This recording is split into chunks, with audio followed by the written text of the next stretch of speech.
Hello दोस्तों, तो यहाँ पे हमें एपिसोड की शुरुआत में शिनिगामी रेयन का सीन दिखाया जाता है। और अगर आपको नहीं पता है कि शिनिगामी क्या होता है, तो जापान में शिनिगामी को गॉड ऑफ डेथ माना जाता है, जिसको इंडिया में यमराज के नाम से भी जाना जाता है। तो अब आगे से मैं शिनिगामी वर्ड ही यूज करूंगा। हमें दिखाया जाता है कि एक शिनिगामी होता है जिसका नाम होता है रयू। वो शांति से यहाँ पे बैठ के सबको देख रहा होता है, या फिर मैं कहूँ सोच में पड़ा होता है। और वहां पे मौजूद बाकी सारे शिनिगामी आराम कर रहे होते हैं, या फिर वो अलग अलग तरीके के गेम खेल रहे होते हैं। यहाँ पे हमें दूसरी ओर इंसानी दुनिया का सीन दिखाया जाता है, जहाँ पे एक हाई स्कूल स्टूडेंट होता है लाइट यागामी, और वो अपनी इंग्लिश क्लास में बैठा होता है। शिनिगामी रेयन की तरह उसके क्लासमेट्स या तो गेम खेल रहे होते हैं या फिर चुपके चुपके बातें कर रहे होते हैं, और जो उनको पढ़ाया जा रहा होता है वो उसको इग्नोर कर रहे होते हैं। वो टीचर लाइट यागामी को एक जापानीज सेंटेंस को इंग्लिश में ट्रांसलेट करने के लिए कहता है, और लाइट यागामी बिना किसी दिक्कत के वो कर देता है, जिससे कि हमें दिखाया जाता है कि वो काफी ज्यादा स्मार्ट है। जब वो घर वापस जा रहा होता है तो वहाँ पे न्यूज रिपोर्टिंग हो रही होती है। पब्लिक टेलीविजन में अलग अलग क्राइम्स की न्यूज कवर की जा रही होती है, और हमें दिखाया जाता है कि धीरे धीरे दुनिया में क्राइम्स बढ़ते जा रहे हैं। यहाँ पे र्यूक और लाइट के जरिए हमको दो अलग दुनिया का कंपैरिजन दिखाया जाता है, और वो दोनों यही सोचते हैं कि उनकी दुनिया सड़ चुकी है। अगले दिन जब लाइट क्लास में होता है तो वो लेक्चर पे ध्यान नहीं दे रहा होता, क्योंकि उसको पहले से वो चैप्टर आता होता है। तो वो खिड़की से बाहर देखता है और उसे दिखाई देता है कि आसमान से एक नोटबुक जमीन पे आके गिरती है। जब उसका स्कूल खत्म होता है तो वो देखने जाता है, और वो नोटबुक अभी भी उधर ही पड़ी होती है। जब वो उस नोटबुक को उठाता है और उसका पहला पेज ओपन करता है, तो उस पे लिखा होता है कि तुम जिस भी इंसान का नाम इस डेथ नोट में लिखोगे वो इंसान मर जाएगा। तो यहाँ पे लाइट उस डेथ नोट को बंद करके दोबारा से वहीं पे रख देता है। वो सोचता है कि ऐसा कैसे पॉसिबल हो सकता है, ये जरूर कोई प्रैंक होगा। जैसे कि हम सभी को वो मैसेज आते हैं कि तुम ये मैसेज 12 लोगों को फॉरवर्ड करोगे तो तुम्हारे साथ अच्छा होगा, नहीं तो तुम्हारे साथ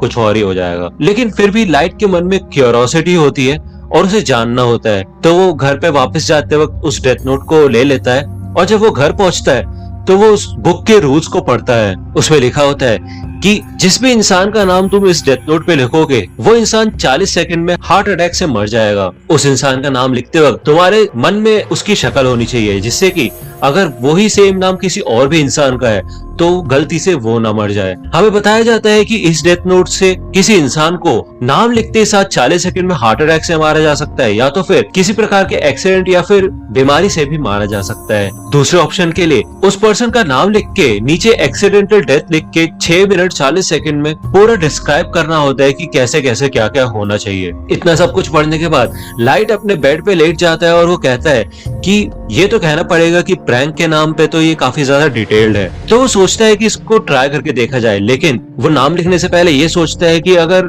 मैंने नाम लिखा और सच में कोई मर गया तो उससे तो मैं मर्डरर बन जाऊंगा। लेकिन तभी वहाँ पे टीवी पे एक लाइव न्यूज चल रही होती है, जहाँ पे एक क्रिमिनल ने एक डे केयर में कुछ टीचर्स और बच्चों को बंदी बना दिया होता है। न्यूज रिपोर्टिंग में बताया जाता है कि ये वही क्रिमिनल है जिसने पिछले दिन शॉपिंग मार्ट में भी एक क्राइम किया था।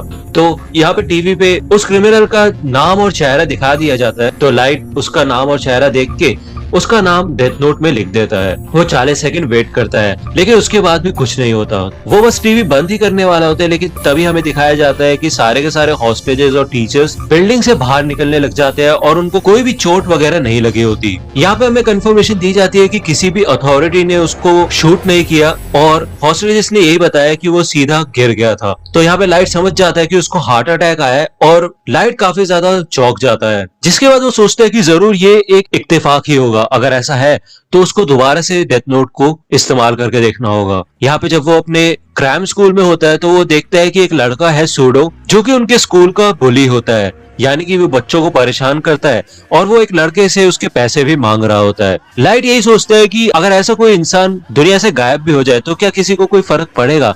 लेकिन लाइट यही बोलता है कि उसको ऐसे लोगों को मारना अवॉइड ही करना चाहिए जिनको वो जानता है।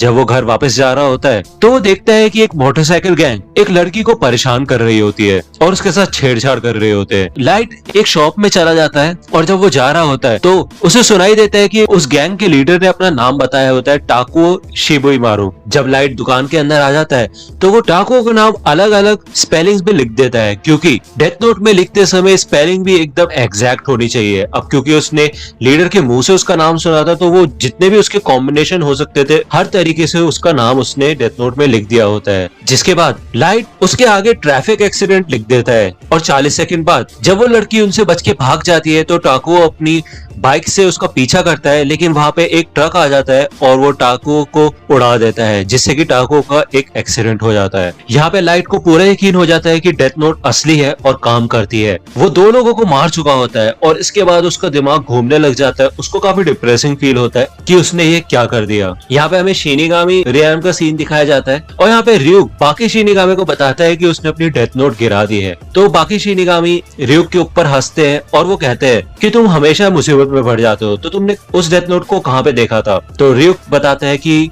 इंसानी दुनिया में, मैंने उसे इंसानी दुनिया में गिराया है। यहाँ पे वो शिनिगामी कहते हैं कि तुम्हारे पास तो दूसरी डेथ नोट भी थी ना। तो यहाँ पे हमें दिखाया जाता है कि ryuk के पास दूसरी डेथ नोट भी होती है, लेकिन उसको अपनी पहली डेथ नोट भी चाहिए होती है। तो यहाँ पे एक पोर्टल होता है जो कि इंसानी दुनिया और शिनिगामी रेयन को आपस में कनेक्ट करता है। यहाँ पे ryuk अपने पंख फैला लेता है और वो पोर्टल से इंसानी दुनिया में आ जाता है। यहाँ पे लाइट भी स्कूल से घर आ जाता है और उसकी मॉम को अपने नेशनल प्रैक्टिस एग्जाम के रिजल्ट्स देता है, उसमें भी वो फर्स्ट ही आया होता है। यहाँ पे उसकी मॉम कहती है अगर तुम्हें कोई गिफ्ट वगैरह चाहिए तो तुम बता सकते हो, लेकिन लाइट अपने रूम में चला जाता है और वो कहता है कि मेरे को कोई गिफ्ट नहीं चाहिए, जो मुझे चाहिए था वो मुझे मिल चुका है। वो डेथ नोट को ओपन करता है और हमें दिखाया जाता है कि उसने काफी सारे नाम वहाँ पे लिख दिए होते हैं। जब वो इन सब नामों को देख के हंस रहा होता है तो वहाँ पे ryuk आता है और लाइट ryuk को देख के डर जाता है और अपनी कुर्सी से गिर जाता है। ryuk बताता है कि तुम जिस हिसाब से हंस रहे हो, मेरे ख्याल से तुम्हें पता चल चुका है कि ये कोई आम नोटबुक नहीं है। तो ryuk बताता है कि वो वही शिनिगामी है जिसने ये डेथ नोट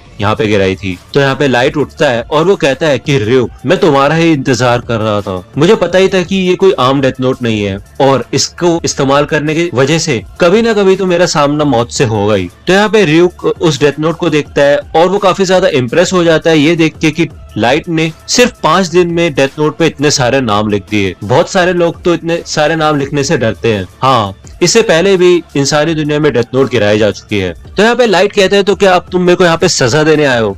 तो ryuk कहते हैं क्या सजा, कैसी बातें कर रहे हो तुम? एक बार डेथ नोट इंसानी दुनिया में गिर जाए तो ये यहीं की हो जाती है, इसका मतलब ये डेथ नोट अब तुम्हारी है और अब चाहे तो तुम इसको किसी भी तरह यूज कर सकते हो, और अगर तुम ये डेथ नोट नहीं यूज करना चाहते तो तुम ये किसी और को दे दो, लेकिन उसके बदले मुझे तुम्हारे दिमाग से इस डेथ नोट की सारी मेमोरीज मिटानी होंगी। और मैं तुम्हें एक बात बता दूं, जो भी लोग डेथ नोट का इस्तेमाल करते हैं वो आत्मा की शुद्धि के लिए ना ही नर्क जा पाते हैं और ना ही स्वर्ग, और जब समय आएगा तो मैं अपनी डेथ नोट में तुम्हारा नाम लिखूंगा। तो ryuk लाइट से पूछते हैं कि ये बताओ कि तुमने सबको हार्ट अटैक से मारा, लेकिन सिर्फ दूसरे क्रिमिनल को ही तुमने एक्सीडेंटल डेथ क्यों दी थी? तो लाइट बताते हैं कि अगर सारे के सारे क्रिमिनल सिर्फ हार्ट अटैक से ही मरेंगे तो जल्द ही लोगों को पता चल जाएगा कि कोई जानबूझ के ऐसा कर रहा है। ये उसी की रिस्पॉन्सिबिलिटी है कि वो दुनिया में से सारी बुराइयों को खत्म करे, और जब लोगों को ये समझ आ जाएगा कि कोई उन्हें हमेशा देख रहा है और उन्हें बुरी चीजें नहीं करनी चाहिए, तो सारे के सारे लोग सुधर जाएंगे और अच्छी जिंदगी जिएंगे। तो यहाँ पे ryuk कहता है कि अगर तुम ऐसा करोगे तो लाइट पूरी दुनिया में सिर्फ तुम ही अकेले बुरे इंसान बचोगे। तो लाइट कहता है नहीं, ऐसा नहीं होगा, क्योंकि मैं पूरी जापान के सबसे बेस्ट स्कूल में पढ़ता हूँ और उसमें भी टॉपर हूँ और मैं भगवान बनूंगा उस नई दुनिया का।